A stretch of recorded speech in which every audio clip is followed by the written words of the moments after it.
What a Monday night celebration that was, huh? Wow, that was something special. Hi, everybody. Welcome on this Tuesday, the final day of 2024.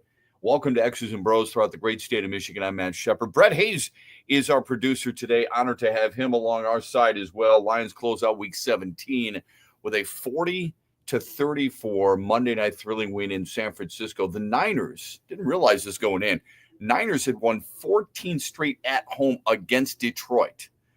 So they were able to bounce out of that. Jared Goff throws for 303 yards and 3 touchdowns. He was spectacular. The offensive line was awesome. Jahmyr Gibbs was dynamic. Amon-Ra St. Brown. Go up and down the line. The offense was phenomenal. They did what they had to do. They were basically unstopped. All right. The defense, we will get to a little bit later on. I understand the concern right now. I'm gonna just try to calm your fears just a little bit as we move forward this morning here.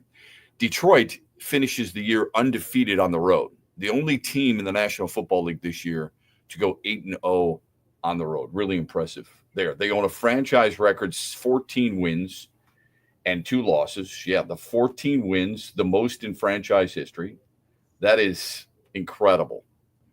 How they've been able to overcome so many different obstacles, primarily the issue of injury on the defensive side of the ball. They've won games a lot of different ways, right? Absolutely. Last night, they had to win it with the offense. Don't think, sure, the offense has been the most consistent part of this team all season long. They're number 1 in the league in scoring. They've scored more points than anybody else has in the National Football League. They have scored more points than any Lions team has in a single season in history, and they still have a game to go. But don't think that it's always been the offense. The defense has done what it's needed to do as well. Case in point, Houston, right? I mean, they shut out Houston in the second half this year. That tells you something right there. It comes down to Sunday night, man. It's Detroit and Minnesota at Ford Field. The winner wins the division, and the winner is the number 1 seed in the NFC. Why else would you want to be, right? Where else would you want to be? Why else would you want to play the game? That is exactly what these guys hope for, and that's exactly what these guys are going to get. Michigan's going to close out their season today with a bowl game against number 11 Alabama in Tampa. 7th all-time meeting between the 2 programs. 2nd time in as many years. Remember, it was the college football playoff a year ago. Thrilling overtime win for U of M. Wolverines 7-5. Crimson Tide are 9-3. Our friend Bill Simonson is down there after drawing the winner at halftime at Soaring Eagle Casino and Resort last night, and they sponsor our first hour here on X's and Bros. What a time to be alive. Head down to Tampa. Get out of the wet and the cold and get a chance to see some sunshine and hopefully a good football game later on today. Michigan State shoots 50%, and they beat up Western Michigan 80-62. Jaden Akins led the Spartans with 18. Carson Cooper added a career-high 13 points to get MSU to 11-2 on the year. I get the sense that sometimes for us college basketball, and this is my fault more than anything else, college basketball is a little bit under the radar because we have focused so heavily on what the Lions have done so far this season and the offseason that is so important to the Tigers. MSU's bench dominated the stat sheet. They outscored the Broncos reserves 41-18. That is something else. Nice job by Tom Izzo and company. So 11-2 on the season. Our poll question from yesterday: would you rest some starters against the Niners tonight? I'm looking forward to hearing the results in the 8 o'clock hour. Brett Hayes will have those results in the 8 o'clock hour, and we will get you the poll question for today coming up as well. Just before we dive into football, I wanted to ask this question, Brett. I don't know if you're on here, but I hope you are. I saw a preview for a show on Hulu during the broadcast last night, and the show's called Paradise. It's been kind of a paradise for Lions fans this year, right? Outside of the loss to Tampa, and we know Detroit was the better team in that one. They just won 1 for 7 in the red zone. And outside the loss to Buffalo, who was the better team that day, no doubt. All right, it's okay to admit that. I still think Detroit's the best team in football. I think most of you think they are the best team in football. I suppose Minnesota will have something to say about that, right? Sunday night. You're going to have a hard time convincing me Detroit's not the best team in the National Football League. That said, it's okay to say one team was better than your team that specific day and still believe in your team. Buffalo hasn't been the best team every single time they have snapped the football this year. Kansas City has not necessarily been the best team every time they've snapped the football this year. It's going to happen. It's all right. But while I was watching the game, I see this promo for Paradise, and I thought it looked pretty good. Let me ask you this. Why are the best writers in television now on streaming services? Network TV sucks, doesn't it? I mean, there's really very limited, good, strong television shows on network TV. I mean, they may be spin-offs of, I don't know, movies that you've seen, I suppose, trying to extend certain storylines of movies. There's reality TV that you and I both know is not really reality. There are other shows of dancing and singing and all this other stuff. And then there's, of course, news shows. Where are the creative writers when it comes to network television? And why are seemingly all the creative talents on streaming services? Netflix has got some good shows and good movies coming out. And I just mentioned Hulu, Paramount Plus, all these different things. Where are they? Why in the world is this happening? When did the shift take place? I just found it pretty interesting. Brett, I don't know if you've ever noticed that at all, that a lot of this stuff is, it used to be cyclical, I suppose, a good show writer for this network and so on and so forth. Now, network TV, does anybody watch network TV for any type of TV entertainment from a story script writing type of standpoint? I don't, but I primarily watch sports at night. So what difference does it make? I've said this yesterday, and I'll say it over and over. That's the best theater. That's the best reality TV for me, anyway. So I found that interesting while I was watching the game, and I thought, where are they all now? Why aren't they working for any of the networks? Maybe they're just too wrapped up in news. Who knows?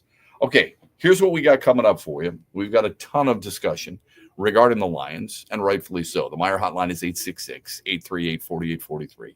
You can text the program, Sports Radio, to 21,000.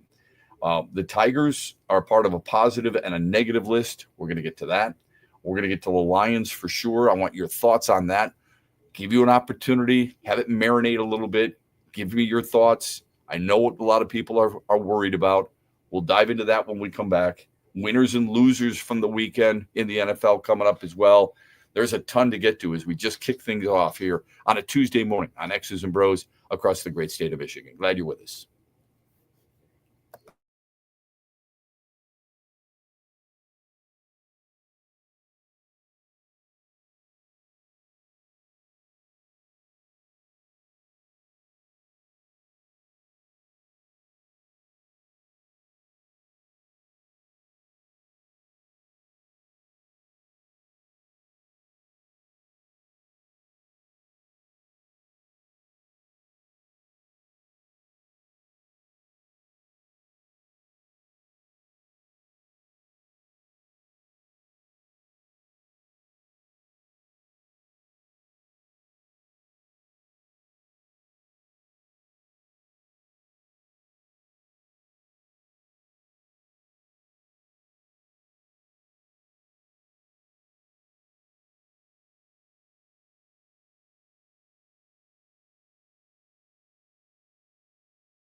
Back with you on X's and Bros on this Tuesday. Thanks for hanging out with us here across the great state of Michigan on the Michigan Sports Network.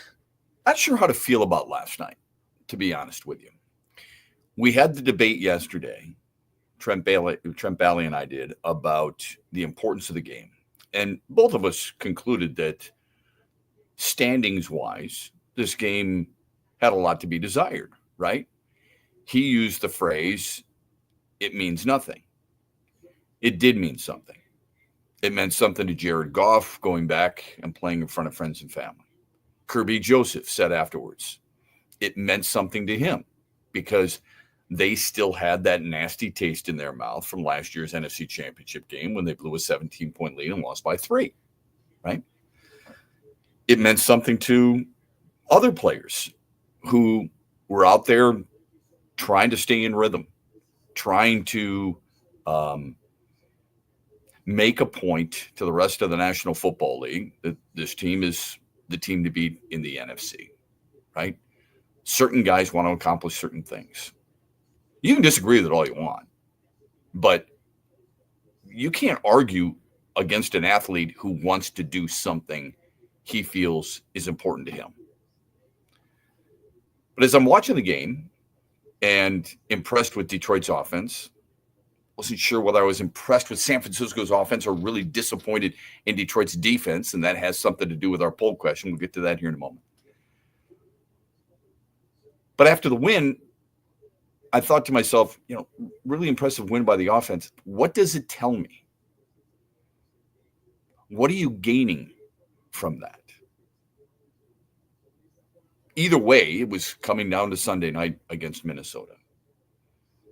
Was I rooting for them? Absolutely. You always root for your team, right? You're always rooting for the team that you love most, no matter what, unless you're Giants fans and you're pissed off that you won Sunday because you wanted the number 1 overall pick and you expected them to lose. I suppose therein lies the difference. But for me, watching the game last night, thinking, I really like this team. Love the head coach. Love that he's still going for it on 4th down. Love that he went out there and he said, look, I thought long and hard about this. It's not like this was a knee-jerk reaction, folks. He didn't wake up and go, you know what? I'm going to play all the starters. He thought long and hard about this with his staff, and he talked to his team. And he made a great point in the post-game press conference. He said, I can't tell guys who haven't prepared, gotten the reps all week. That's what he means by preparation. Every player is preparing to play. They're getting some reps if you're a backup. Mentally, they're going through everything they need to go through. But the reps, they're not getting the consistent reps in practice like you need to be a starter. Didn't want to put them in that situation. You're playing to win, not to lose. And you're playing without fear, or you're trying to play without fear. Anytime you and I are watching that game, I know you were right there with me thinking to yourself, man, I hope this guy gets up. That's a big hit Jack Campbell just took. That's a big hit Kirby Joseph just delivered. Oh my gosh, Amon-Ra St. Brown got up limping. How many people overreacted to that right away? Maybe it wasn't even an overreaction. It's just deep concern. And I'm with you there. Okay? But I wasn't sure exactly how to feel because obviously I'm rooting for them. I just wanted that game to get over with as quickly as possible. That's kind of how I felt. I felt, will this be a running clock? Is that possible? Can we go back to a high school football game and at the half, if the difference is whatever it may be in that state, is a running clock? That's what I'd love to see. I'm not going to lie. Huge sigh of relief for me. When you read the injury report, all is good. And when you notice everybody's walking off smiling, carrying their helmet in hand. That was most important to me. And I'm sure it was for you too. Brock Purdy got hurt for San Francisco. You feel bad for him. Doesn't matter to you and I. They got one more game. They can go with Josh Dobbs. That's fine. Who cares, right? But overall, that's kind of how I was watching that game, wanting it to go as quickly as possible. Detroit has scored 40 points or more with no turnovers in a game 5 times this year. Last night was the 5th time this year Detroit has scored 40 or more and did not turn the football over. That's an NFL record. No team in history has ever done that. The other thing I was thinking while I was watching the game is one of these teams, Detroit or Minnesota, and Troy Aikman actually brought it up during the broadcast and laughed a little bit about it. One of these teams is going to have 14 wins and going to be a wild card team. Detroit or Minnesota is going to finish the year 14-3, and they are going to be the number 5 seed in the NFC. That is nuts. But that's the way it works and the way the National Football League has set things up. Speaking of the National Football League from over the weekend, and let me get to the poll question, and then we'll do this. Here's your poll question. What's your level of concern for the Lions defense? Is it high or you're not concerned at all? It's a pretty simple way to ask a question and a simple answer for you. Either high or not really high at all, or not nervous at all. The reason a lot of you may be nervous, and I get it, San Francisco, despite no Brandon Ayuk, no Christian McCaffrey, no Trent Williams, and two, and at times 3, because they rotated the left tackle, third-string offensive linemen moved the ball up and down the field at will in the first half. So there's some concern there. Understandably so. I guess I could argue to a certain extent when Detroit has used some backups on the offensive line, and they have, Dan Skipper, for example, filling in for Taylor Decker, and they lost David Montgomery, although Jahmyr Gibbs is a starter too. This is a reach, I know. But do you think other teams were like, oh, my God, I can't believe Detroit's got they're minus 2 offensive linemen, or they're minus one of their backs. How in the world can they be moving the football on us? It's not the same degree. You and I would both agree with that. But my point is, when guys get the opportunity, like San Francisco's offensive players last night, and some guys you've heard of, some guys you haven't, all right? When they get the opportunity and they take advantage of it, because this is what they've lived for, right? This is what they were hoping for. Not that they were hoping for a teammate to get injured, but when San Francisco sends out Isaac Guerendo, and he's not the same player as obviously Christian McCaffrey, but he gets that opportunity, he wants to take advantage of it. He wants to showcase what he can do. He wants to show people his skill set. So he's going to run hard. Those offensive linemen have been waiting for that opportunity. Some from different teams at times, and they never got that opportunity. In Houston, for example, the left tackle off the practice squad. Now he's getting that chance. So they're playing their tails off, right? But the bottom line is scoring, you guys. Like Brock Purdy threw for a career-high 377 yards. The 34 points, yeah, it's a little concerning. They only scored 13 points in the second half. Maybe this is too much of a positive spin for you. Detroit does give up a lot of yards, but they're still among the best in football in points allowed and red zone defense. And therein lies the silver lining. 866-838-4843. The text line, sports radio to 21,000. We'll dive more into the Lions Niners from last night. There's some Tiger news out there that we want to discuss, and winners and losers from the weekend in the National Football League. That's coming up here on X's and Bros. Stay with us.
I think we're a lot alike in this regard. Welcome back, 35 after the hour. I think we're a lot alike in this regard that more and more, when you watch the Detroit Lions play, you appreciate it.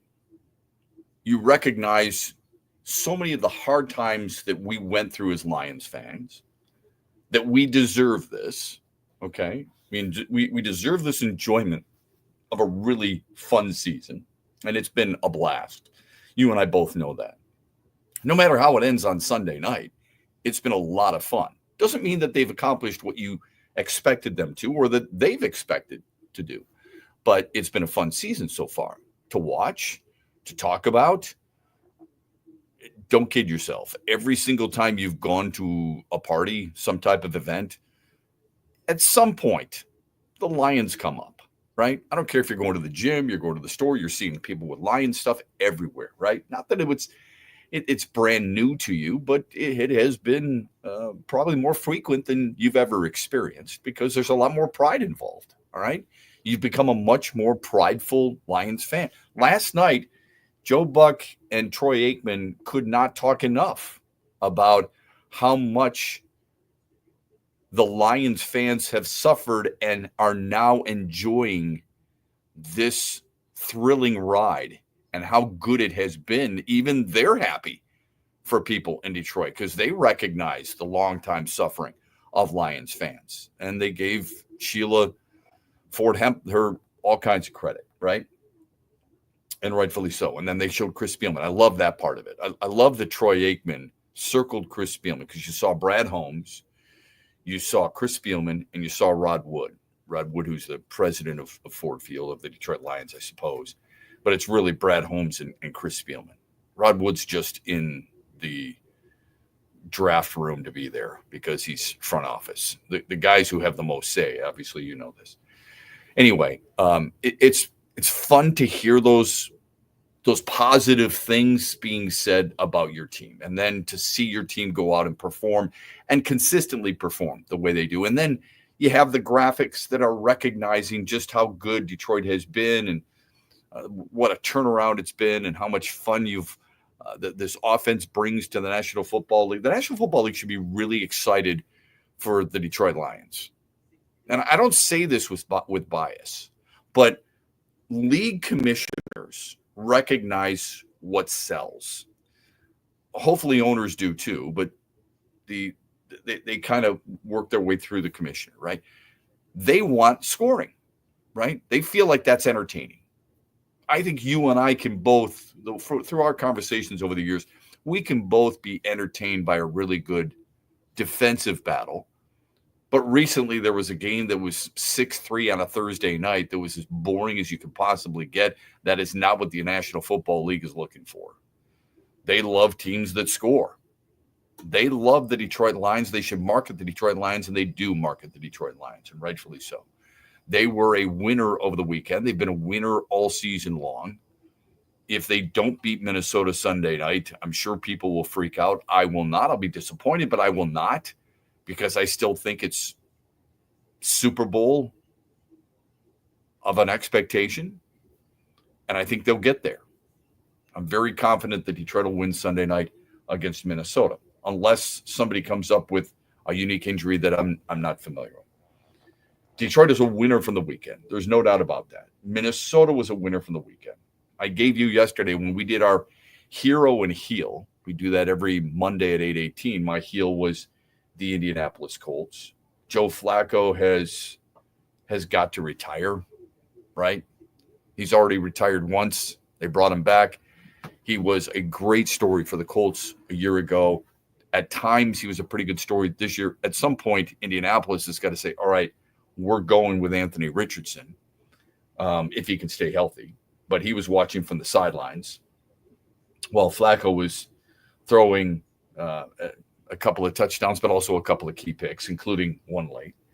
Obviously, Saquon Barkley was a big-time winner. He crawled over the 2,000-yard mark for sure. Baker Mayfield threw 5 touchdowns. Tampa went 9-7. He destroyed his ex-team, the Carolina Panthers, who look like they are in dire straits and in really no man's land. What do they do? Not that we care all that much. But the other two that I want, and Brock Bowers was phenomenal. Brock Bowers, the rookie tight end for Las Vegas, set the rookie record for catches in a season by a tight end, breaking Mike Ditka's record, and set all kinds of Raiders records as well. But the two I wanted to talk about briefly was Aaron Rodgers, who also seems like a guy who needs to retire. He looked old. He was inaccurate. He was pressured. The expectations for the Jets, and a lot of people thought this was a really chic pick, right? Go back and look at the preseason predictions. It's hard to do this. I understand that. But until you get a really good look at a team, it's tough to predict anything, I believe. I don't care if it's college or pro. You can look at the players' names and associate them with what they've done in the past. But the Jets are a perfect example of why it can be dangerous to try and think, okay, this team's going to win the AFC East. That was the big pick, right? If you look back at the predictions, a lot of people, not all, but a lot of people said the New York Jets are going to be a threat in the AFC East. They're going to threaten Buffalo and Miami, because Miami made the playoffs a year ago. And people thought Houston was one of those picks that nobody else is going to make. So I'm going to grab the Houston Texans and say they're going to go to the Super Bowl. They still may. They sure don't play like they're one of the best, if not the best team in the AFC. You could probably think of 4 teams you'd take before Houston as you eye the Super Bowl. You'd take Kansas City. You'd take Buffalo. You'd take Baltimore. And you might take Pittsburgh, even though they've lost 3 in a row and haven't looked very good in the process. But I digress. Aaron Rodgers needs to retire just like Joe Flacco does. He threw for just 112 yards and 2 picks in one of the worst performances we've seen all season long. The other is Mike McCarthy in Dallas. And this is a common theme for national sports talk show hosts because Dallas is a big name and is one of those franchises that is viewed as elite, right? There are certain franchises in the National Football League that you look at and you're always going, okay, yeah, Dallas has that historical significance associated with it. San Francisco does, right? Green Bay does. Pittsburgh does. New England does. There's a few others, right? But I'm talking as consistent as you possibly can be in the National Football League. So many people, after 2 weeks ago, were talking like Mike McCarthy's job is safe. He'll come back. Even though earlier this year it was quote unquote dead man walking, and they had all kinds of issues, both on the sidelines, CeeDee Lamb, and in the media, Micah Parsons, with Mike McCarthy. Then there was word that, well, his job is going to be safe. And I suppose this is what happens in a 24-hour sports cycle, right? It's a constant messaging of different topics. But then eventually you come back to the same topic. And then it's an update week to week to a certain extent. They were beaten 41-7 by the Philadelphia Eagles. Yeah, he's dealt with some injuries. Dallas has dealt with some significant injuries. Micah Parsons is a really good example of it. We've heard other teams, San Francisco. I mean, the Dre Greenlaw injury was big for Kyle Shanahan and John Lynch and the rest of the San Francisco organization. Fred Warner, who I absolutely love. Like, I'm not sure about his pregame routine and his dancing and message to his team as they huddle up. I've always kind of felt that's just a bunch of noise. I know Ray Lewis made it really popular, comes out, dances a little bit, brings everybody together, talks to everybody, tells them what they got to do. I suppose it's been going on a lot longer than just the Ray Lewis era. But I've always found it borderline humorous because these are grown men. These guys who play in the National Football League and have played in the National Football League, they know how to prepare for a game. Your words, Jameis Winston, aren't going to motivate me any more than I'm already motivated. I've used all week to get ready for this game. I don't necessarily need you telling me what we're doing this for, but perhaps it works for some people. He played with a broken bone in one of his ankles. You don't think he wanted to perform? You don't think that guy's got some pride? Joey Bosa, did you see that hit? It was early in the game where his neck, it looked like, it really did. It looked like a crash dummy. The way his neck went deep inside his shoulders and kind of popped back. I thought I would have taken him out. I would have said, you're done. After looking at that, they took him in the blue tent, tested him for a concussion. Obviously, the tests were negative, so he came back in. No way. It shows you, I mean, that's long-term. The first thing I thought of is long-term problems. That's what this sport is. I try every time I watch this game, I try thinking about this every time we talk about it. The hell those guys go through every single week. And before you shake your head and say they get paid a lot of money, understand that they can be cut at any time. Understand the long-term health problems that most of these guys experience, and understand the lifeline of what a National Football League player goes through. The average years in the league is about 3.5.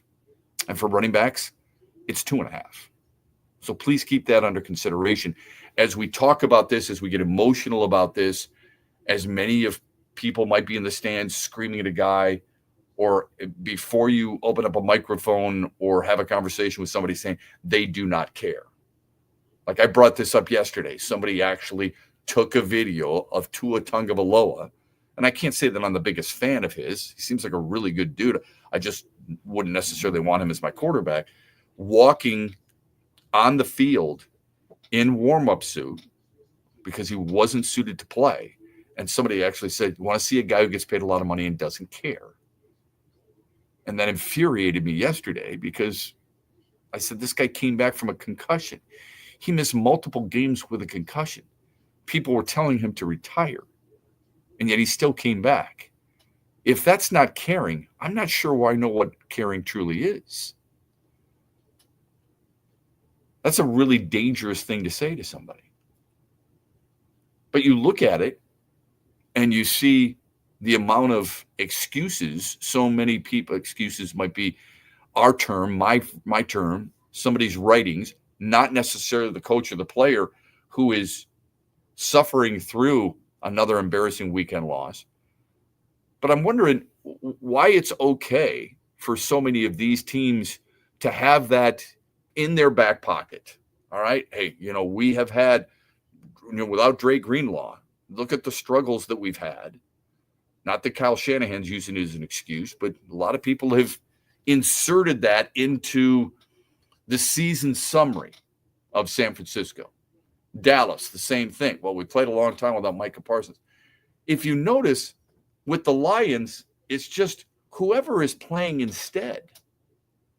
It's almost as if, and maybe it's us. We're constantly reminding people, but it's almost as if because they have played so well without so many, that we have forgotten to the extent of what this team has suffered through.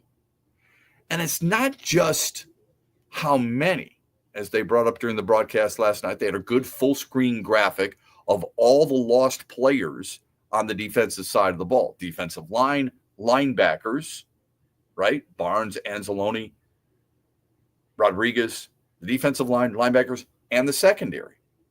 That included Carlton Davis, of course. You look at that and you think that's a good reminder that maybe you almost have to write it down yourself or pin it up next to your television as you're watching it and saying to yourself, this is what they're missing. I got to remind myself of that, which makes what they've done this year even that much more impressive. When you see the loss of a guy like Dre Greenlaw, who's an outstanding linebacker for San Francisco, he's gone, right? Is that not the equivalent to an Alex Anzalone or a guy like Aiden Hutchinson? Detroit has gone this season since week 6 without their best pass rusher, arguably their best defensive player in general, and arguably their best player overall. Most would say Penei Sewell, but Aiden Hutchinson would be in the conversation, right? I mean, if you and I were talking at a party and we just wanted to talk a little football, and I said to you, who's the Lions' best player? You would, Aiden Hutchinson's name would at least be part of that conversation, right? They lost their best cover corner on Carlton Davis, right? At times they've been without one of their key offensive linemen in Taylor Decker. And yet look at what they've lost one of their 1-2 punch in the offensive backfield in David Montgomery. And yet they've been able to get to 14-2, score more points than any Lions team has in history, lead the league in point differential, lead the league in points scored overall. As I mentioned, take care of the football, right? Sure, you can look at Jared Goff's 5 picks against Houston, but 5 times this year, he's led this team to 40 points or more with no turnovers. That is an NFL record. You could go on and on about the franchise records that have been established. And they've done it with guys who have been hurt, who are key pieces to this team's success. It's not just the number of guys who've been hurt. It's the guys and the positions in which they play who are hurt more than anything else. And those things sometimes need to be driven home to remind us of just how special this season has been. I don't want the year to get away from us and have to look back a couple of weeks after the season and say, this is what it was all about. This is how good or how special and all those different things. If you're worried about this Lions defense going into the game against Minnesota, and I get it because I think the Vikings are really good, but I've said that for a while now. I mean, their offense does rank 4th in the league, or their defense, I should say, does rank 4th in the league in points per game against. You're worried because San Francisco was able to march up and down the field. I would remind you, despite all those injuries, Detroit still ranks in the top 10 in points per game against. They give up 21 points per game. It was 18 a couple of weeks ago. And it's Detroit's offense, at 33 points per game that Minnesota is probably arguing or a little nervous about. And considering that, I mean, it's really what an interesting battle here. Minnesota among the best in defense and points per game allowed. Detroit still ranked in the top 10. The Lions number 1 in points per game offensively, and Minnesota ranked 9th in that category. That's how much of a battle we expect it to be on Sunday night at Ford Field. It's going to be an absolute electric atmosphere. The Meyer hotline, 866-838-4843. Text the program, Sports Radio, to 21,000. We'll dive back into baseball a little bit because there was a Detroit Free Press article that talks about an alternative for the Tigers coming up, which got me a little excited. We'll talk of that when we return on X's and Bros as we begin the second hour on this Tuesday, the final day of 2024. Happy New Year.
Yeah, the other thing I want us to kind of remind ourselves, even though Detroit gives up 34 points, even though you felt like they couldn't stop San Francisco, and I wrote that down as I'm watching the game. I'm like, Detroit can't seem to stop them at all.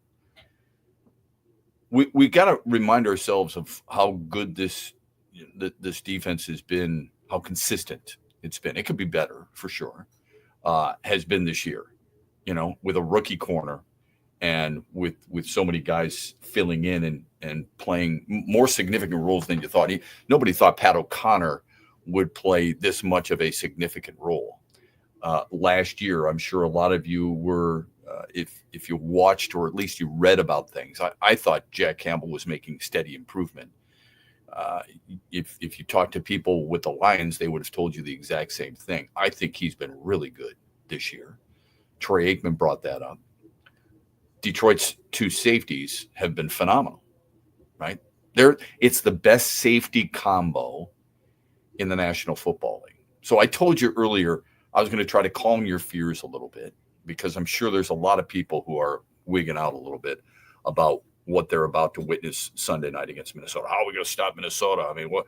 Oh my God, Sam Darnold had all kinds of time last week, and who's going to stop Jordan Addison, and who's going to cover T.J. Hawkinson, and what are you going to do about Justin Jefferson and all this other stuff? And look, they're fair concerns, but I would remind you that Detroit has the two best safety combos in all of football. Kirby Joseph had 2 more interceptions last night. He leads the league in interceptions. Aaron Glenn, I thought one of the more interesting parts of the broadcast last night, I thought it was an awesome breakdown by Troy Aikman when he showed us a soft cover 2 shell, where usually I always think cover 2, where you've got 2 out, 2 in, right? The safeties or the corners, I should say. You got short halves and the safeties deep halves. And what they showed last night was how Detroit disguised it. They kept a safety high, Kirby Joseph. They brought 2 guys up near the line of scrimmage. They used the linebackers for the flats, so the 2 outs. And they used the corners for the deep halves. Brock Purdy reads that. He thinks the middle of the field is open. He throws it. Kirby Joseph jumps the route. It's his second pick of the night. Great breakdown by Troy Aikman. A different look from a cover 2. And when my experience, and especially as a quarterback, isn't even close to that. However, those are the things that I think really make a good broadcast, but it shows you how challenging it can be to play the position. You're Brock Purdy, certain reads, you're forgetting that Kirby Joseph there in the middle, because you see the, where they're lined up originally, your initial read. Then as you drop back another read and you see guys moving in different spots, you're thinking, okay, I can't go deep left. I can't go deep right. The short routes will be covered on the right and the left as well, because they've gone into a cover 2, usually means the middle of the field is open. Really good breakdown. So there's a concern, I'm sure, for your defense overall, but having Aaron Glenn be able to disguise and create a little bit of pressure last night, wasn't as much as you'd like, but there was some pressure there last night. We didn't hear a lot about Zadarius Smith. DJ Reader's name wasn't called a ton. 2 guys that are veterans and are supposed to be really big for this team. You would expect them to elevate their game against the Vikings on Sunday. So to a certain extent, I understand the angst when it comes to Detroit's defense overall, because San Francisco scored 3 straight touchdowns and 3 straight touchdown drives to start the game for the first time this year. And it's the first time this year any game has had, in the first 5 possessions, 5 touchdowns. So neither defense was necessarily getting that job done. In fact, they had a really good stat. Combined in the first 13 drives, there were 8 touchdowns, 9 incompletions, and no punts. That was, somewhat entertaining, I would think. But to their credit, what did they do? They forced turnovers. They felt like they had to. They forced turnovers, 2 in the second half, limited San Francisco to 13 points in the second half, and that's what's most important. Go ahead and move the ball in between the 20s on me. You know what? I mean, if I'm going to give up field goals, and Jake Moody sure wasn't hitting them last night, he missed 2 and an extra point. I'm sure San Francisco is going to have a long conversation in the offseason about that. He's a former third-round pick, and he's been started out really good, but overall been really bad this year. So they're going to have to think twice, long and hard about that. But 13 points, you want to move the ball up and down in between the 20s, I mean, that's fine, as long as you're not getting in the end zone, because Detroit's offense is going to find the end zone. That's just the way it is. It's been that way all season long. Why would you think that it would be anything different on Sunday? If you want to use the phrase, we're going to have to outscore them, go ahead. That's fine. That's what they had to do last night against San Francisco. This team has found different ways to win football games this year. They haven't relied solely on the offense. Yes, the offense is number one in the National Football League. Yes, the offense has scored more points than anybody else in the point differential, all the things that I've already brought up. But don't lose sight of how this team has also won with its defense. And I've given you examples already this year and this morning on that. If you want to look at the Houston game, fine. Look at the Colts game. Look at the Jaguars game. Look at the Titans game. Defense, defense, defense. All right? Let's not forget how important that defense has been to Detroit all season long. Dallas, okay? Shep, that's when they were at full health. Fine. They've done it without a lot of healthy bodies since. All right? And hopefully some of those bodies are coming back. So really impressive. Detroit now 23 consecutive wins when leading entering the fourth quarter. That is the longest stretch of any team in the National Football League. Very cool. Just another little anecdote that'll make you go, I'm really proud of what this team has been able to accomplish. And I know it's not done yet. And I know you saw San Francisco respond in a number of different ways last night. But when people talk, I don't think Jared Goff is the MVP. All right? He's not. I've said this for, 2 or 3 weeks. Closer to 3. I think Joe Burrow is. Troy Aikman said as much last night. Josh Allen is in the conversation. Lamar Jackson's in the conversation. And Saquon Barkley's in the conversation. Don't look at it from a historical perspective. Oh, my gosh, he's the 9th running back to ever rush for 2,000 yards. What have they done for their team this year? Saquon Barkley has been the rock for Philadelphia. No doubt. Cincinnati's struggles earlier in the year, you can look at them. Were they all Joe Burrow? No, but that's where most of the blame lies when it comes to wins and losses for quarterbacks. But his numbers, if you put a blindfold on and you put his numbers in front of you, you're like, that guy's the MVP. I mean, when you get 42-6 and you've thrown for almost 5,000 yards, it's unbelievable what he's done. If they make the playoffs, maybe that'll sway some people. Until then, perhaps not. But Jared Goff was in the conversation earlier this year until the 5-interception day against Houston. Last night's a really good example of just how valuable he has been for this team. He's been this way all season long. But last night, they needed him to be at a different level. And don't look at the numbers, please. Don't just look at, he only threw for 303 yards and 3 touchdowns. No interceptions. Look at where he's putting the ball. Look at the reads. Look at the tight windows. There's a throw to Laporta in the third quarter that was amazing, okay? Look at the 4th down conversions, right? Especially the touchdown to Amon-Ra St. Brown. Yes, blown coverage by San Francisco. Still, the read is there. The 132.5 passer rating. The Lions needed their offense to be elite last night to win. That's what they got. They needed their quarterback to be elite, and they've needed him to be that guy most of the season. He was, and he has been. It was a thing of beauty. When we come back, Detroit Tigers are in the news. According to the Detroit Free Press, could be in on a big-name free agent bat. How much does this move the needle for you? We'll get to that when we return after this on a Tuesday.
How easily do you let things go? I have a hard time with it. I really do. Today, I'm pretty excited because I got a 9:30 boxing class. I used to do it probably 2 or 3 times a week. All right, part of my workout routine. It was a great way for me to get cardio. We all have New Year's resolutions. I'm sure most people do anyway. How closely can you stick with it? That's the question, right? Not that this is a New Year's resolution for me, because I have different goals that I've set. But I was pretty excited that I've got a boxing class at 9:30. Usually it's at 8:30. I can't do that because of the show. Today they moved it to 9:30, so I'm really fired up about it. Used to do it all the time. Went out, bought wraps, and bought gloves. Well, had an issue with the neck and my back. Had to take about 7 weeks off from the gym because of the injuries. And I put the gloves somewhere and I can't find them anywhere. And it's driving me insane. Last night after the Lions game, it hit me, because usually they were in my bag. It hit me. Where are my gloves? I don't know where they are. So I started looking for them. Can't find them. Can't find them anywhere. Looked up and down all over the place. How do these things just disappear? It's kind of like a sock. Have you ever been in the situation where you're looking through your drawer and you're like, where the hell's the other sock? I've got one of them. Where the hell's the other one? How does one disappear? If you take them off at the same time, you put them in the same laundry basket, it goes into the washer, somewhere it disappears. How is that possible? So in between breaks, I'm running around. I'm like, where the hell did I put that? Shouldn't be bothering me at this time of the day. I've got time afterwards to try and look. I can't let it go. It's driving me nuts. Here's what else drives me nuts. When you see a team that has potential, knows what it needs, and doesn't address it. The Detroit Tigers are a little like that. To their credit, and giving them enough leeway, they are not done yet. We don't know what this team is yet. Just because many people are looking forward to spring training doesn't mean that you've got your team. There are still free agents. There are still moves to be made, right? Well, you read the Free Press yesterday, and you get some encouraging signs. Evan Petzold, friend of ours, has already indicated the obvious, right? Gleyber Torres signs a 1-year, $15 million contract. How much did that move your needle? Fine, I guess. He signs a 1-year deal, betting on himself, has something to prove, wants the big contract, is only 29. I'd be a hypocrite if I said that I didn't necessarily fully embrace it, because I've been that guy out there saying I'm not giving long-term deals to guys who are 30 and 31 years old. The 1-year, $15 million deal, that's fine. I wonder about the positioning, and I think it's fair to concern yourself about the defense. When he's a -11 in defensive run saves last year at second base, -25 as a shortstop in the games he's played since 2021, I believe. But whatever, okay? If he can provide you with 25 bombs, then you should feel pretty good. Remember, he hit a bit of a bandbox in his career with the Yankees. Comerica Park is different, but I hope it's not a huge adjustment for him. I would love it. I do not love the defense on the right side. I don't love the infield defense in general, period. I think it's bad. I think the outfield defense is really good, really strong. Green and left, Meadows in center, Veerling in right, whoever in right, I think you're going to be just fine, right? Defensively, Jake Rogers has proven himself. He's a very good defensive catcher. Personally, I would love somebody with a little bit more offensive ability, but this is who they have. Okay. I think there are certain things that need to be addressed. And I've said this consistently for even when I was calling games for the Tigers. They need more power. Does Gleyber Torres provide that power? No, he does not. He adds to it. Yeah. Doesn't provide the power you necessarily need. Spencer Torkelson's a guy who could, but how much are you going to rely on a guy who now just lost his job to a second-year player who will be a second-year player and has never played that position? That's how bad it's gotten for Spencer Torkelson. A year removed from 30 and 94. Forget about the average. You need pop. You need guys who can produce runs. 30 and 94. A year after that, he's done. They've moved Colt Keith to first base. Unless Torkelson proves that he belongs, that's how it's going to work. I was a little bit more. I was hoping for a little bit more. So when people were talking about first base, Detroit's got to do something about first base. I said, fine. Go get Anthony Santander. Santander from Baltimore has played first base. He's a switch hitter, and he's got a lot of power. That was one of the names I brought up. I brought up Teoscar Hernandez on a short-term deal. He signed a short-term deal with the LA Dodgers. I don't think you were going to pull him away from Los Angeles. But I thought he would have been a really nice fit. If you're looking for a power stick in the middle of your lineup who can hit homers, you don't necessarily need him to play the outfield. He can be the designated hitter, sprinkle in a couple of performances in the outfield if you'd like, but he could have been your right-handed designated hitter. It's righties and lefties, and he's got really good power. So I thought that would have been a good fit. He stays in Los Angeles, so be it. Santander is still out there. And Evan Petzold says that the Tigers are a team that could be in the mix for him. Now, they could still be in the mix for Alex Bregman. And Bregman, it's not that I have anything against Bregman because I think he's a really good player. I've always admired him. I think he's a tough SOB. I think he's, obviously a Gold Glove third baseman who has shown some power.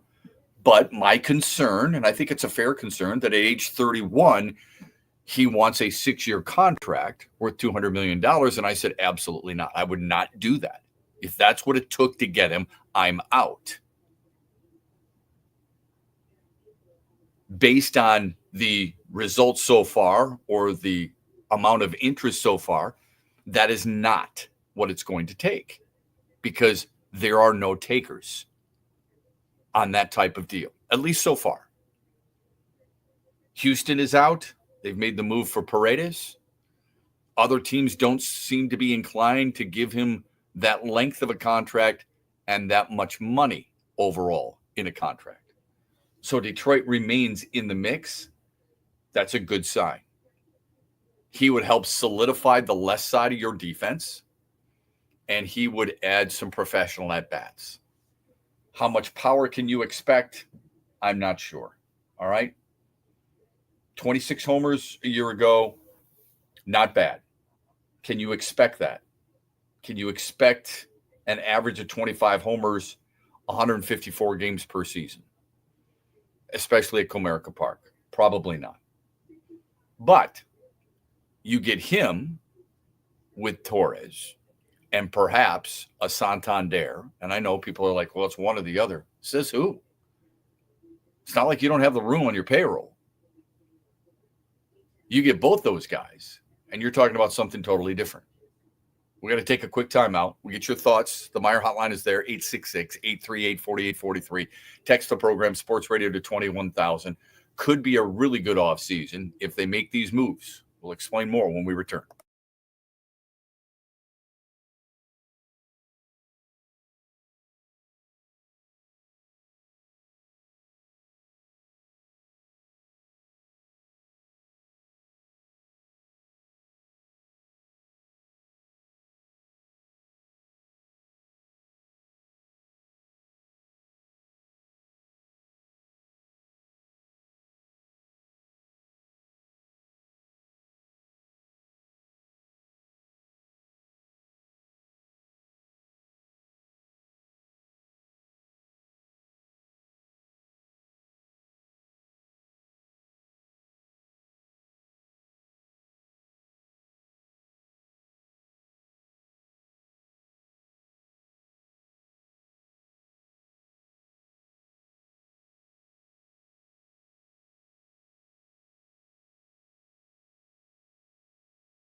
All right, back with you on X's and Bros. The phone number on the Meyer hotline, 866-838-4843. You can text the program Sports Radio to 21,000. If you missed it last night, what a thrilling game it was as the Lions beat the Niners and stayed perfect on the road. The only unbeaten team on the road this year in the National Football League. They close out Week 17 with a 40-34 win. Jared Goff, 303 yards, 3 touchdowns. Jamison Williams caught a touchdown pass, rushed in for a touchdown as well. Everybody on offense was really good. Kirby Joseph had a couple of interceptions, leads the league in that category. Detroit, a franchise record now, 14 wins on the season. The division and the conference number 1 seed comes down to Sunday Night Football at Ford Field, Lions and Vikings this coming Sunday. Meanwhile, Michigan will close out their season with a game against Alabama in Tampa this afternoon. Our friend Bill Simonson is there, and some lucky winners from our promotion that were drawn last night. So looking forward to that and hoping everybody has a good time. Wolverines 7-5, Crimson Tide 9 up,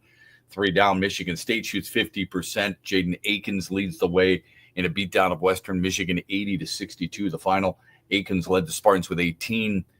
Carson Cooper added a career best 13. MSU, their bench outscores the Broncos bench 41-18, and State is now 11-2. Impressive, very impressive. Here's our poll question. It's on our Twitter handle at XB Mornings. We ask you, what's your level of concern for the Lions defense? Is it high or is it nervous? We'll pick up our conversation regarding the Tigers here coming up. But first, it happened. I predicted it. I said this was going to happen this morning. What did we see? We see The Athletic come out, and here's their headline for their sports roundup. Detroit can win all the shootouts. In other words, they love their offense, but their defense concerning, right? For a large swath of last night's game, the San Francisco 49ers looked like the Super Bowl contender we envisioned before the season. Eliminated from this year's playoffs already. Last year's NFC champs went toe-to-toe with the team they beat in the title game, the Lions. Then reality crept in. Brock Purdy threw 2 second-half interceptions to Kirby Joseph. Detroit has, as it has all season long, gritted its way to a 40-34 win. The Lions might be the most interesting team, they write, interesting elite team that we have for 2 reasons. The team is depleted. This is something we've talked about plenty. So many critical players on both sides of the ball, namely Aiden Hutchinson and David Montgomery, are out. It's easy to wonder why, if it's too much to overcome in the playoffs. Is it? The thought of a dream season snuffed out by bad luck is tough to process as a neutral observer. Imagine what the Lions fans are going through. And yet, this team has it, whatever it is. Lions can clearly keep pace, even as their defense flags. Over the last 4 weeks, Detroit's defense has allowed an average of 32.5 points. Its offense put up 37.5 points a game in that stretch. Shootout wins count in the playoffs, too. So it's a really good nugget over the last 4 weeks. The defense has allowed 32.5 points per game. Tough to sustain. It's a lot of pressure on your offense. When every single time you take the field, every snap, you're thinking, we've got to score on this drive to hang in there. Really tough. Hopefully reinforcements coming. But I would just remind you, and this is kind of what I've said for a while now, I would remind you that this team has won in different ways this year, and this team has been without key guys for a long period of time. Now, the thing that concerns people, no doubt, is the fact that the offenses you will face in the playoffs, whether it be Los Angeles, Tampa, Philadelphia, Green Bay, Minnesota, all really good. I mean, Baker Mayfield caused problems for Detroit last year and did earlier this season. Caused problems for a lot of teams. Matthew Stafford and the amount of talent he has with the Rams, Nakua, Kupp, just to mention a couple, Williams, who's been really good. concerning for sure. Just remember, those teams also have to play Detroit's offense, all right? When you bring up those teams, those numbers that I just gave you from the Athletic over the last 4 games, giving up 32.5 points per game. Remember this. They played the Buffalo Bills and gave up 48 points. Buffalo's a really good offense. They played Green Bay, gave up 31. The others, San Francisco last night, sure, but look what they did in the second half. Chicago's in there, held them to 17. Not that Chicago's any great shakes. But you can take selective games and a certain stretch and turn a lot of different numbers. If you said prior to those 4 games, San Francisco, Chicago, Buffalo, Green Bay, how about the previous 4 where they're holding everybody to 23 points or less? Probably doesn't mean as much because of the teams you're playing. Houston, playoff team. Jacksonville, terrible. Colts was on the verge of possibly hanging in the playoffs until they looked awful against the Giants last weekend. And Chicago. Now, Chicago's not very good. We know that. That's why they've lost 10, 11 in a row. But their offense with Williams and their wide receivers can be challenging for a lot of teams. My point is, you can look at a lot of different sections of anybody's schedule and say it concerns you. Not that I don't think there's validity to it. There is. Those last 4 games, these last 4 defensive games should be concerning for you because you're going to get good teams in the postseason. We understand that. We've lived it, all right? Here's what I do know. In those last 4 games, they're 3-1 during that stretch. And in the end, that's what's most important. Our phone number on the Meyer hotline, 866-838-4843. You can text the program Sports Radio to 21,000. This is what, they mentioned as an outside observer. They mentioned as a neutral observer, if you will. And I'm glad they did that. David Montgomery might be back sometime soon. That would be really encouraging. That would be a shot in the proverbial arm, if you will. I just think when you say the it factor, do you feel like the Lions still have the it factor? Because I feel it. I've said this before on the show, and I think it's worth repeating. And I've said, this is a team, when I watch its offense, I think of a Manning Denver-led offense. I think of a Manning-led Indianapolis offense. I think of the great Niners teams and how it felt like they were going to score every time they had the ball. New England, of course, had dynamic offenses. New Orleans in 2016, I think it was, had a dynamic offense. Those are these teams that can move the ball like that, put so much pressure on the opposition, both defensively and offensively, that I'm not sure enough is being made of that. And that should make you feel pretty good too. I'm super excited for Sunday. I think there's a part of Lions fandom that is taking a little wait and see type attitude because so much is on the line. I would say this. Let's say you had to go, Detroit would be the 5 seed, right? If you had to go wherever, if you had to go to Los Angeles, would you be worried? If you had to go to Tampa, would you be worried? I wouldn't be. Eventually, if you're not the number 1 overall seed, you got to go through either Minnesota or Philadelphia in all likelihood. The one team that many people get concerned with is Philadelphia because of primarily what? The weather, right? And trying to stop Saquon Barkley. That's a loaded football team. I have to remind people that we're looking at it from our perspective. Look at it from the opponent's perspective too. It's okay to be concerned. It's okay to have a little bit of worry. I'm sure every team is. If you don't think Kansas City fans are somewhat concerned, you're crazy. They know exactly what you know. How many games have been decided by one score so far this season? They understand that because they've lived it, just like you and I have lived through what the Lions are experiencing. Okay. Try to put yourself in the opponent's shoes. Those opponents are going, you know what? Jared Goff has had an MVP-like season. Jahmyr Gibbs, and when David Montgomery comes back, arguably the best 1-2 punch in all of football. An offensive line that might be the best offensive line in football. Philadelphia would say otherwise, but Detroit's got an argument. Strong skill positions at the tight end and the wide receiver. Sam Laporta is such a good tight end, man. Catches the ball away from his body, high points the ball more oftentimes than not, but is a really good blocking tight end.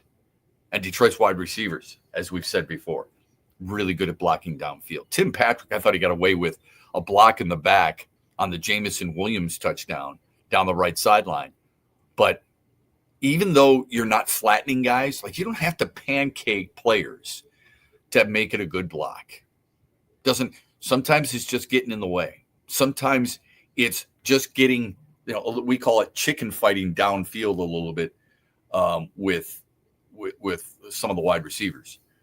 But sometimes it's just getting a body on a guy and not necessarily decking him to the turf or to the grass, in this case in San Francisco, but staying in his way long enough that allows your guy to break free, giving him that one lane, that clear path. And Detroit's wide receivers, I would argue, do that as well as any wide receiver group in football, blocking downfield. San Francisco's is pretty good too, by the way. Baltimore's is pretty good. Anyway, all that, right? That's what the opposition is thinking going into a game. That's what you've seen the hot mics of quarterback of head coaches, or the hard knocks in season. If you're watching any of that in the AFC North, it's really fun to watch, by the way. But you know what they're talking about. You know what Kevin O'Connell and his staff are talking about with the Lions right now. When those guys go in there today, and today's a Tuesday, so it's probably Tuesday's off, but the coaches are in there working. You know what they're going to get set to tell their guys. The offense, I don't have to remind you guys, this is what they're going to be saying in Minnesota. I don't have to remind you guys how talented this offense is. And then they're going to go over the different players. And they're going to talk about scoring 31 on you from a defensive standpoint earlier this year, right? They don't need to reinforce this is for the number 1 overall seed. This is for the division title. We're going to take back what we think is ours, all that other stuff, right? They're going to talk about the type of talent Detroit has. While Dan Campbell is talking about Justin Jefferson, right, and Jordan Addison and TJ Hawkinson and the like, and how good Sam Darnold has been, throws a good deep ball, big, strong quarterback, got to keep him in the pocket or make him flush him from the pocket, I should say, make him throw on the run, all those other things. Minnesota's taking dead aim and looking at Detroit's offense and going, this is arguably the best offense in the National Football League and the best offense we have played this year. And we're going to have to do it again.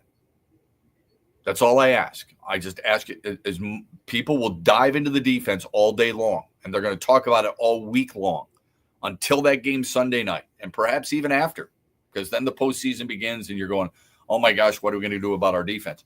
I'm telling you right now, remind yourself this. The other team has got to deal with your offense. I don't feel comfortable, especially in postseason play, where you've got to outscore the team all the time. But knowing that Detroit has that ability, and I've given you the numbers, 5 times this year, 40 points or more with 0 turnovers, most in NFL history. Really good nugget from the broadcast last night. When you have all that, knowing that you can do that, and still confident, I'm still confident in this team's defense, means success to me. Not worried at all. Do I want them to win the division? No doubt about it. Not from a bragging standpoint, from a standpoint of staying home. I have no issue with this team going on the road. None. And they've proven it. I don't know why you would. When you're 8-0 on the road and you're the only team to go unbeaten on the road, like, we think home field is so important. And I'm not saying it doesn't play a factor. It does. I mean, you play a factor in this when you're as loud as you are at Ford Field. Minnesota's fan base played a major factor in the game against Green Bay. Green Bay almost came back and won. But the two losses for Detroit this year have both been with you in the seats. No offense. Tampa and Buffalo. The road wasn't too much for a team like Kansas City last year. It wasn't too much for Green Bay last year. And guess what? It wasn't too much for you either. You didn't win the game in San Francisco, but you were pretty damn close to it. And I don't think the road was the reason why you lost. 866-838-4843. You can text the program Sports Radio to 21,000. After watching this team play last night, just wondering where your head is at, wondering what your concerns might be, or if you feel like people are going overboard. Now, we mentioned the Tigers. I just had to get you that information from The Athletic. We mentioned the Tigers, and we had talked a little bit about what they've done so far and how they're still in the mix for a Bregman. Hopefully it won't be the terms that they're looking for. Like I love Alex Bregman to say, you know what, I'm going to take a short-term deal and then bank on myself, much like Gleyber Torres. Not that he would do a one-year deal. He's 31. But here, and it's not that he wouldn't help this team, because he would. I mean, he was a 4-WAR player last year. That'd be higher than anybody else on the Tigers. Matt Vierling was a 2.8, right? He was a +6 defensive run saves at third base. How much would that help the left side of your defense? As I mentioned, I'm really worried about the right side of your defense with Gleyber Torres a -11, Cole Keith playing first base for the first time in his life. Shortstop was a problem last year for Detroit. Third base was a problem. Bregman would shore that up. I just don't like the length of a deal and the terms of the contract. That's been my biggest issue. I don't want to be in a situation where I'm giving a 31-year-old 6 years and $200 million. Hopefully it doesn't come to that, right? But there's no question he would help this team. No doubt. He would add some pop. Suddenly you would have Torres with 25 bombs. Riley Green had a career high in homers last year. You get a healthy Kerry Carpenter. He's good for that. It starts to add up, right? For sure. The other name that's been out there is Anthony Santander, who I really like. He can play outfield, but he can play infield for you. He can play first base for you, for crying out loud. Not that you necessarily have to, but he's a switch hitter with a lot of power, and it doesn't matter what ballpark he's playing in. He hits it out. The other name they've been linked to is Hassan Kim. Now, I'm a little confused at that. Really good shortstop, a 2.5 WAR, +2 defensive run saves. Not a lot of power, 11 homers last year, 17 the year before. The year before, he was a 5.8 WAR player, which would be huge. I don't know if you can get back to that, but that's what he was. Those are some of the names still circulating with the Detroit Tigers, and should give Tigers fans a lot of hope if they can land at least one of those players. Phone number is 866-838-4843. You can always text us, Sports Radio, to 21,000. We've got the final results from yesterday's poll question for you. We've got the Daily Wager coming up, brought to you by Soaring Eagle Casino and Resort. And we begin the final hour of X's and Bros on the final day of 2024 after this.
Final hour of the program, final hour of X's and Bros in 2024. Glad you're with us on this Tuesday morning. I'm Matt Shepard. Brett Hayes is our producer.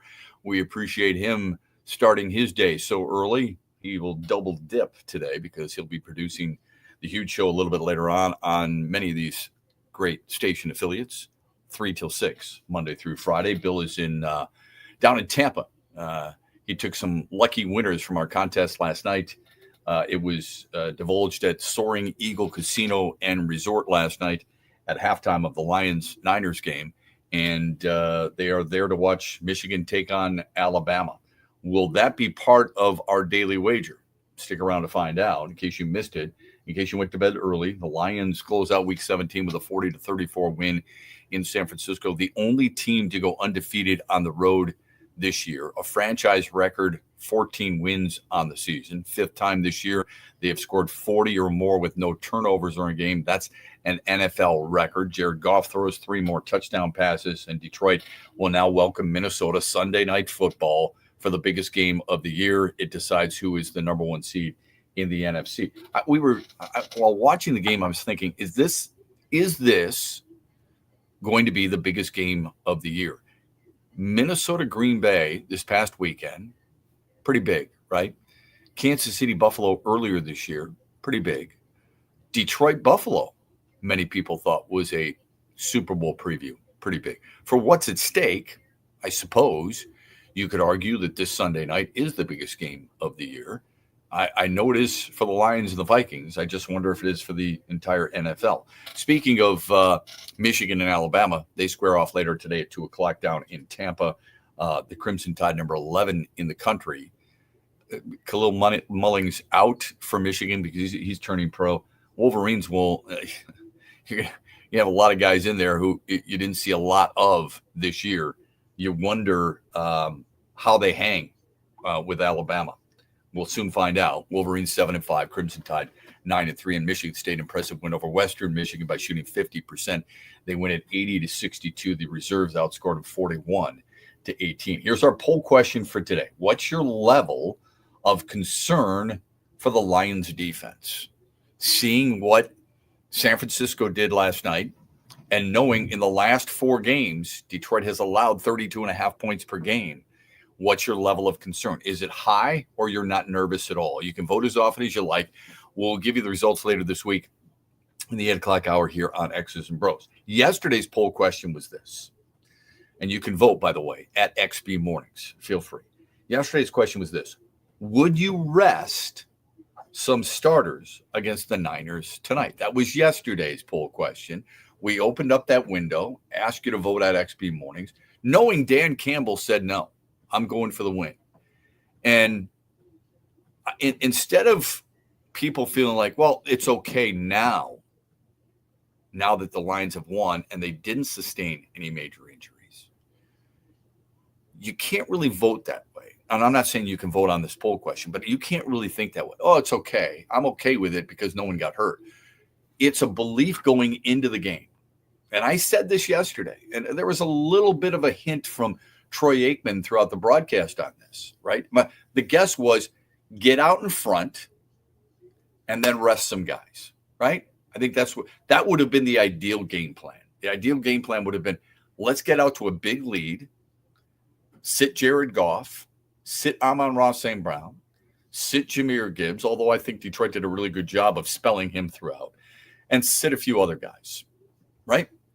That would be the ideal scenario. San Francisco wouldn't allow that because of their ability to move the football in Detroit's defense. How did you feel going in? That's the most important thing.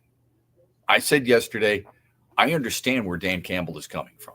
I understand that he's saying we're going out there to win. He's got guys who want this. He felt like it was important to keep guys in a certain rhythm, get those reps, and it would have been unfair to players who were not preparing all week as starters to get those starting reps. So he felt it was important to do it.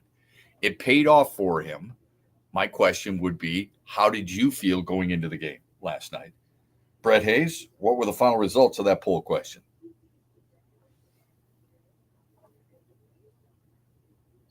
53% would not have rested. Whew, that's interesting. I didn't know that. That's okay. So people were kind of in line with their head coach. Good for them. All right.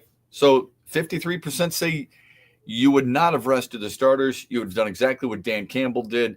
The poll question today: what's your level of concern for the Lions defense? High or not nervous? Time for the daily wager. Brought to you by Soaring Eagle Casino and Resort. Check out their sports book, Ascend. It is an awesome place to watch a game. Watch the ball drop tonight while you're watching some college football at Soaring Eagle Casino and Ascend, watching Michigan and Alabama, watching the later bowl games, a chance to watch the ball drop, great food, good place to celebrate with friends. Check it out. Here's the daily wager for today. Usually Trent Bally does this. I'm going to give you what I think will be the ideal daily wager. You ready? Here it is. Penn State is giving Boise State 11.5. Now, wait a minute. Yeah, I think this is a fair daily wager. Penn State ranked 6th in the country, playing Boise State, ranked 3rd in the nation, in the quarterfinals at the Fiesta Bowl in Glendale, Arizona at 7:30. Penn State's giving 11.5 to Boise State. Take Boise. Take Boise and the points. Hell, even the total of 53.5 at Soaring Eagle Casino and Resort. 53.5. That's a lot of points. Penn State's defense is really good. 53.5 is a lot. I wouldn't mind double dipping on that. Give me Boise and the 11.5. I think the hook is important. Give me 11.5, and I would go under in the points. Let's see how we do with that. That's the daily wager, brought to you by Soaring Eagle Casino and Resort. We have it for you every day in the 8 o'clock hour. All right, real quick. I had noticed this. We were talking a little bit about baseball earlier, and I think it's fair to say that as a lifelong Tigers fan, I am frustrated, really frustrated. Love the 84 team. It's my team. Most of my friends, we would all say that. We regaled fondly about some of those great players and even the players who weren't great. Like my best buddy, he loves Johnny Grubb. I don't know why. He just loves Johnny Grubb. But it was a special year. And that team's window would have been a lot wider had they had the playoff format the way that it is now. ESPN recently came out with the MLB frustrated fan base, the fan index, the 10 most frustrated fan bases of 2024. Now, I ask you this as fans yourself. Do you feel like Tigers fans are among the top 10 most frustrated fan bases? Think about it. No championship, excuse me, since 1984. It's been 41 years since you've had a championship. I think that constitutes being frustrated. They have a couple other ways that they have determined the top 10 frustrated fan bases, and I think Detroit qualifies. We'll explain when we come back here on X's and Bros on a Tuesday morning across the great state of Michigan.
18 after the hour. Welcome back. X's and Bros, Monday through Friday from 6 until 9.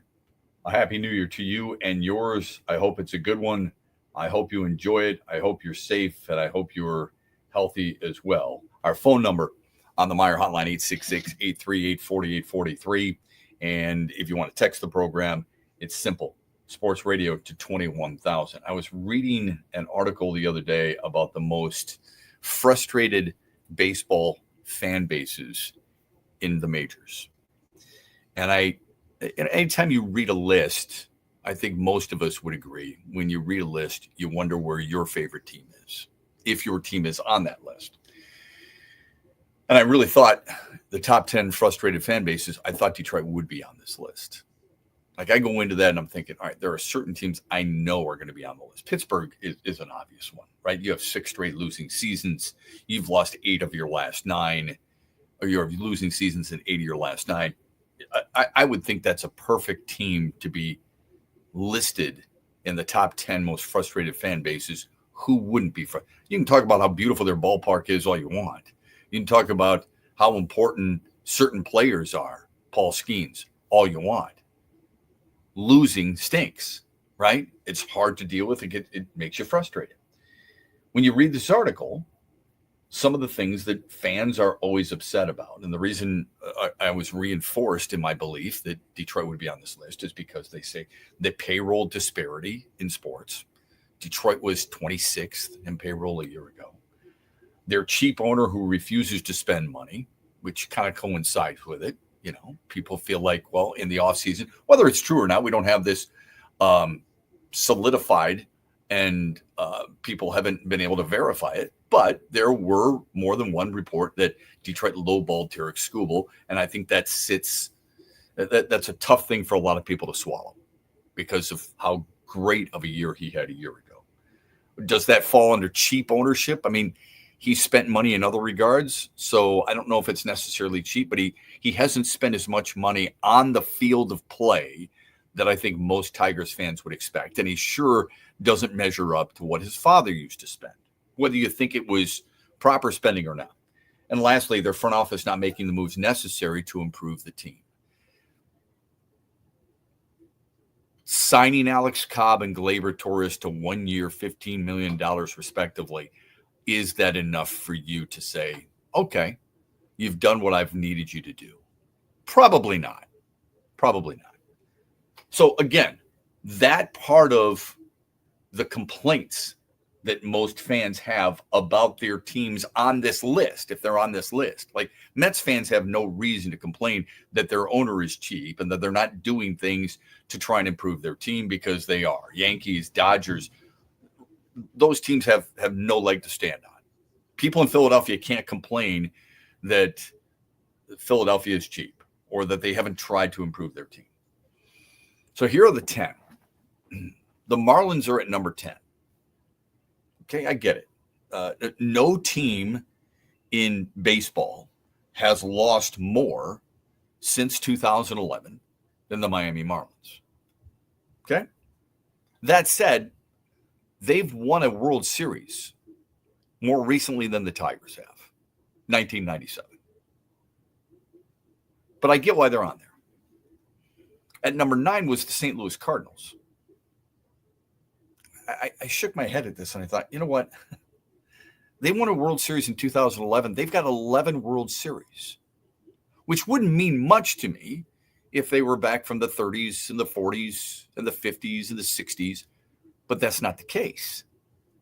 Not talking always about the Bob Gibson era here.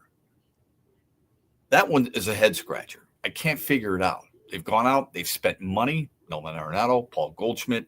They've had really good players there. They've had really good seasons, and they've won a World Series a whole lot more recently than the Tigers have. Number 7 or number 8, excuse me, were the Colorado Rockies.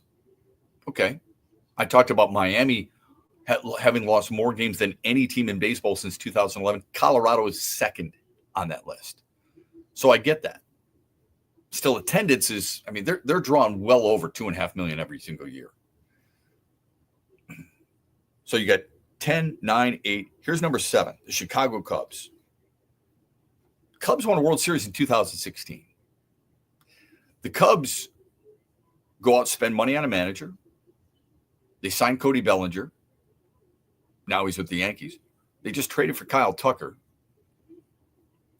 Not that they're necessarily the cream of the crop in the NL Central, although last year they were predicted to win that division. Frustrated?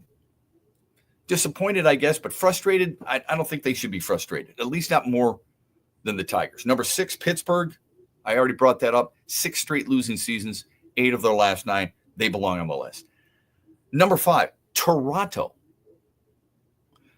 Made the playoffs 2 years ago, right?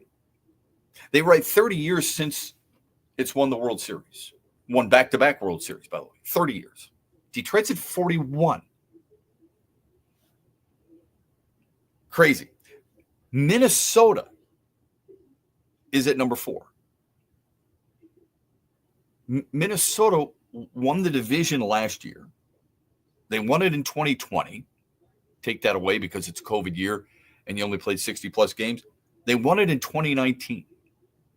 They won 101 games in 2019. Do you know the last time the Tigers won the division? It's 2014. Do you know the last time the Tigers won over 100 games? 1984. You want to put Minnesota on there? It's your prerogative. Do they belong on there without the Tigers? Absolutely not. Number 3, Chicago White Sox. Won over 100 games and won the division in 2021. Now, are they frustrated now? Absolutely, and they should be. They've had terrible managers. I mean, I like Pedro Grifol, but it couldn't control his clubhouse. That's pretty obvious. They've wasted some really good talent. They haven't held that talent's proverbial feet to the fire because they've gotten away being lazy. They went out, they hired Tony La Russa. That was, prior to Pedro Grifol, which frustrated a lot of the fan base. I get why they're frustrated. When you have young talent like Eloy Jimenez and Yohan Moncada, right, and Luis Robert and Tim Anderson and Andrew Vaughn, you think you're going to have a long run in the division. That did not happen. Jimenez is gone. There is rumors that they could trade Robert and Andrew Vaughn as well. The signing of Andrew Benintendi didn't work out. Frustrated? Absolutely. I get the White Sox, even though they won the division just a few years ago. Number 2 is Seattle. And number 1 is the Los Angeles Angels. And I understand that. I do. When you miss out on the opportunity, when you have the two greatest players of their generation, Shohei Ohtani and Mike Trout, and you don't get the playoffs, you don't reach the playoffs, you don't win a playoff game, you don't win a division, that's brutal. I totally understand that. I think there are legitimate teams on this top 10 list. I'm just trying to figure out how the Tigers are not on that list. Because from a fan base, they absolutely deserve to be on this list, considering what they've gone through. Most recently. Perhaps, just perhaps, when they tabulated this list, they got caught up in the fact that Detroit had such a great push toward playoff bound last year. Look at it in its totality. If you're going to look at Miami and you're going to talk about the most losses of any team since 2011, just remember what Detroit's done since 2011, because it's been a tough go of it. All right. 2011, granted, they had a spurt there from 11 through 2014 of making the playoffs. But after that, you're talking about 5th place twice in the next 3 years. You're talking about 5th place in what would be 1, 2, 3, 4 out of a 7-year span. 5th place. Didn't make the playoffs from 2015 all the way through 2023. If that's not frustration, and the fact that they didn't go out and spend money as of late, I don't know what you define as frustrated. Phone number on the Meyer hotline, 866-838-4843. You can text the show, Sports Radio, to 21,000. We wrap things up when we return on X's and Bros after this.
35 after the hour. Welcome back on a Tuesday morning here on X's and Bros throughout the great state of Michigan. I'm Matt Shepard. Thanks to Brett Hayes for filling in today as our producer. He's working double duty because he's working the huge show a little bit later on this afternoon on these same great station affiliates from 3 until 6. So thanks for listening. If you're in Cadillac, if you're in Lansing, if you're in Traverse City, if you're in Petoskey or Charlevoix or Grand Rapids or Kalamazoo or Holland, wherever it is you may be listening or watching, we are always with you here on the various places you can go to stream your programs. You can watch us on X at XB Mornings. You can watch us every morning on YouTube at X's and Bros and on Facebook on X's and Bros as well. Did get a text earlier today, and that is, how do you think the short week and the travel back from the West Coast will affect the Lions? I don't think it will affect them, to be honest with you. I don't. I think the way teams are today, I think there are certain sports where it does affect you. I know it affected me. Anytime I traveled, Pistons, Wings, Tigers, you come back from the West Coast and you're playing the next day, like you had a getaway day on Wednesday, right? Or a getaway day on a Thursday. And you're coming back and you're playing on that Friday. That takes its toll on you. There's no doubt. When you have a week to prepare or a week off, the way they handle things these days with nutritionists and all kinds of consultants to help you with your body and giving you suggestions and what to do, I think it's I don't think it's a factor. So I'm not worried about that at all.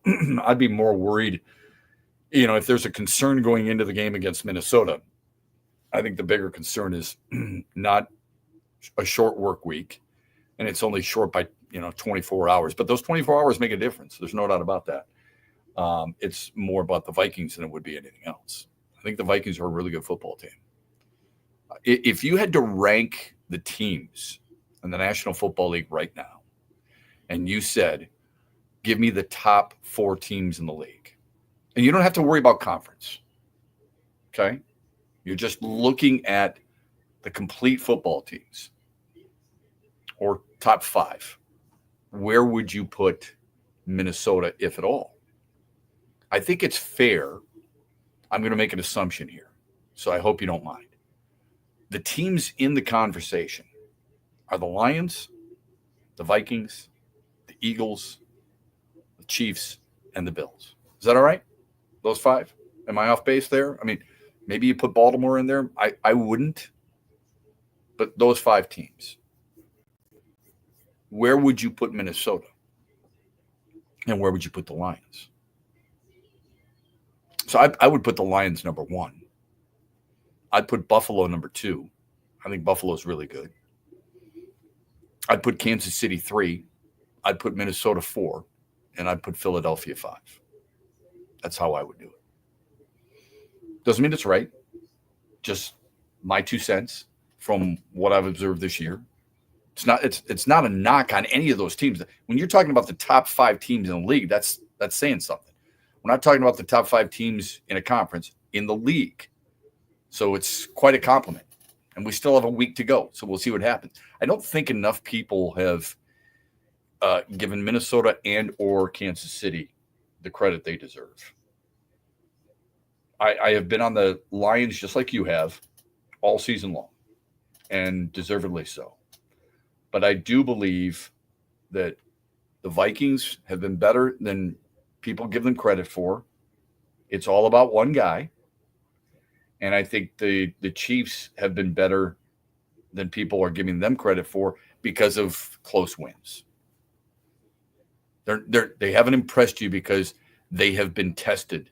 Remember, they've played more football than anybody else. This is, if you take a player, it's LeBron James. Because LeBron James had that stretch where he's playing in the finals, he's playing through the playoffs, he's playing in the finals, he's playing for Team USA, playing a season, playing through the finals, logging more time, more games, more minutes than anybody else, right? Takes its toll on you, emotionally and physically. And they deserve a lot of credit for that. I would tell you this. I think Sunday night's game is vital for the Lions because of when they had their bye week. Troy Aikman's the one who brought this up, so you got to give him the credit. They've been playing football ever since, their bye week was week 5. They've been playing football every week since. That is really hard to deal with. That takes its toll like nobody else. This is why I have been one of those guys standing from the mountaintop screaming they deserve 2 bye weeks. They'll get it once they go to an 18-game schedule. But I think even on a 17-game schedule, you need 2 bye weeks. Guys, we're talking last night, week 17. Did you see? Of course you did. Did you recognize? Did it register with you like it did with me? How hard those 2 teams were hitting? It was punishing. And TV doesn't do it justice. I get kind of emotional when it comes to this topic and it comes to football. Because I'm not taking anything away from you as a fan or me as a fan. We sit back on our couch. It's the one sport. It's more than any other sport where you are literally complaining probably on every play. How could you not throw it to this guy? How could you not catch that? How could you not tackle him? Right? There's somebody bitching about something on every single play. You don't find that in anything else. I mean, basketball, in the first quarter, are people really complaining? How could you leave that guy open in the corner? You know it's going to come down in the fourth quarter, right? More oftentimes than not in basketball. In hockey, you're too busy following the puck. Or you're like, how do you not? You don't have your defensive zone responsibility very well. It's a complicated sport that not enough people know about. And in baseball, you miss with a slider on a 1-0 pitch. Are you really going, what'd you throw a slider for? I don't get why you'd throw a slider in that situation. You're not doing that. In football, it is every play, right? They got 8 men in the box. What are you running it for? They got 5 men in the box. Why aren't you throwing it? Or why aren't you running it here? You should actually run against the 5-6-man box. Anyway, with Kansas City, for them to play as often as they have, I don't have great love for the Chiefs by any stretch, okay? I giggle when they lose. I'm happy. I really respect Andy Reid, and I really respect Patrick Mahomes. But and I think Chris Jones is a hell of a player. I think what they've been able to accomplish this year at 15-1 is mind-blowing after winning back-to-back Super Bowls. It's just amazing to me. And I think there's so many people who look at it and say, they haven't really blown teams out. You expect them to blow teams out when they've got that, let's use the cliche, the bullseye on their back every single day for the last 2.5 years? Okay. That's pretty high expectations, man. I like to think I'm pretty realistic when it comes to sports. How are you not more realistic when it comes to the Kansas City Chiefs in that regard? So that's number one. And Minnesota, it's obviously about Sam Darnold, right? I mean, Sam Darnold is a guy who was a massive disappointment after being drafted 3rd overall. He was. It was a massive disappointment. It's taken him a while. It's taken the right situation. It's taken him the right coaches, the right scheme, whatever, okay? But as I've said time and time again, he deserves a pat on the back for just how consistently good he has been this year. You don't put up his numbers by being a flash in the pan in a season. I'm not saying he has arrived and that he is now an elite quarterback. No. But the season he's had is worthy of acknowledgement. And if you're going to let somebody's past get in the way of what they're doing right now, then I think you're short-sighted. And I would ask you to put yourself in a similar position in your career or your job or whatever it may be. Do you think you're as good now, or have you gotten better as you've gained more experience? Have you been better because you've got a better boss? Have you been better because you work for a better company? Is that not possible? Could Sam Darnold not be better now because he's got a better coach than he's ever had? He's in a better system than he's ever had. He's got better talent around him than he's ever had. And he's in a more stable organization that has a better vision than he has ever had. I'm just wondering. It's possible, right? I would think so. And it happens to all of us. So that's how I would rank them if I had to take the top 5 teams. It'd be interesting to see where you go with that. Now, there are other teams. I'm so glad that we don't have to deal with the BS drama that so many of these other teams have. We've had it in the past. Okay? Lions fans have had that in the past. God knows. You've had the Scott Mitchell and the Robert Porcher quarrel argument in the locker room in the past. Titus Young. There's been plenty of side show scenes in Allen Park and the Pontiac Silverdome before that. Plenty. You want to look at why Barry Sanders and how he retired. Fine. What they've done to Calvin Johnson, and now they fixed it, which is great. All these different things. Right. Had plenty of our fair share of that. Did you see what Sauce Gardner said after the Jets were steamrolled over the weekend? Where Sauce Gardner, Detroiter, had a great rookie season, has been really bad this year, but the entire Jets team has been bad. Said he felt like guys gave up. There was a time where, we're seeing this. How do we lose to this team by 40 when earlier in the year it was such a close game? That's what he was asking. And I think it's a fair question, don't you? It's not always, you can't always take one game from when you played earlier in the season to comparing it to the next time these two teams meet. That's not necessarily fair. Are the Bills a much better team than the Jets? Hell yeah. Are they that much better?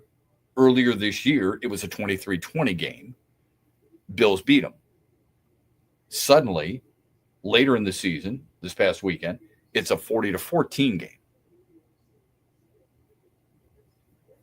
I'm not saying it's impossible, but he's wondering aloud, how in the hell does something like that happen? And he thinks a lot of it is because guys gave up. They're in the process of trying to find a new coach. And this is another thing that you're glad you don't have to deal with. Who's going to be the coach next year? You can worry about your coordinators, but hopefully you find some guys who perhaps didn't make it as a head coach. Ron Rivera is a really good example. But his specialty is defense. And if you happen to lose Aaron Glenn, you get a guy like that who can really make a difference for your team. So I'm confident that they'll be able to find the right people to take over. Replacing Ben Johnson might be challenging. It might be really challenging because of how creative he is. But look, Kyle Shanahan got really creative last night. I know he's a head coach, but he got really creative last night. There are guys who are going to be available that you're going to be able to do that. I was blown away to read this yesterday that the Jets, and this is how dysfunctional it is. Last night, what did Troy Aikman say? It is so nice to see. This is how you build a team, giving the Lions a ton of credit. Brad Holmes, Chris Spielman, Dan Campbell, symmetry, not on everything, but symmetry, building a team, right? Drafting the right way, using their capital, because they brought up the trade, Goff from LA with draft picks for Stafford. And what did they use the draft picks for? Jamison Williams, Sam Laporta, others, right? Okay. How you build a team, giving the Lions a ton of credit. More importantly, the direction. They played the soundbite from Sheila Ford and how at 1-5 a few years ago, she said, we feel like we got the right people in place. We feel like we can turn it around. You and I have heard that before in the past. We heard it from plenty of general managers. We heard it from the owner. We heard it again. How many people were going, oh, for God's sakes, can you please stop?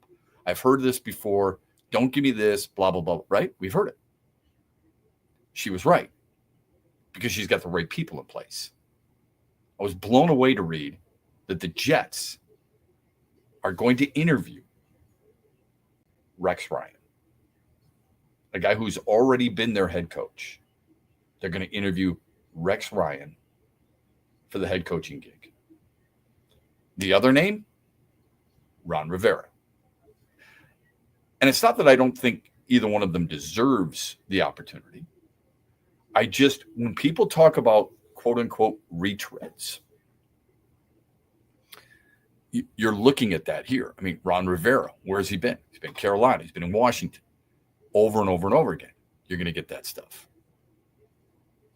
I have no problem with retreads. I just find it very interesting that a team that has already had a guy and it didn't necessarily go all that well at the end is willing to dip their feet back into that cold water instead of looking at some other guy. Like, who's the first call you'd make? Wouldn't you want to at least discuss this?